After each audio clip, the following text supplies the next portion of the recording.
So let's presume you've got a property and you want to find out the kind of returns you can get on it, or let's just say you want to try to estimate what kind of rental pricing you want to put in depending on the yield you want. So in order to find that, in order to calculate your returns, use the equation for initial yield.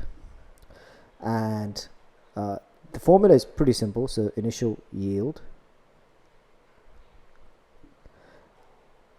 And the way you find initial yield is you take all your rental income for an entire year. So let's say you've got your annual rent, and then you divide that number by the price you paid for the property. So you divide it by the property price.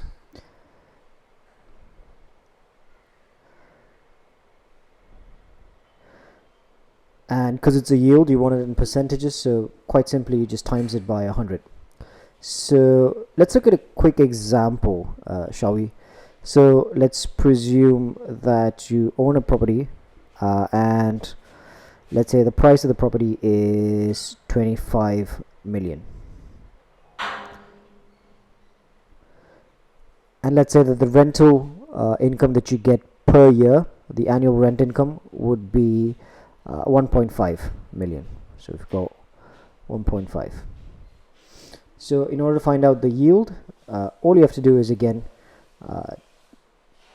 25, let's just say yield is equal to, so you've got your 25, sorry, you've got your 1.5 million, which is your rental income, and you divide it by your 25 million, and then you times it by 100, which should give you 6%.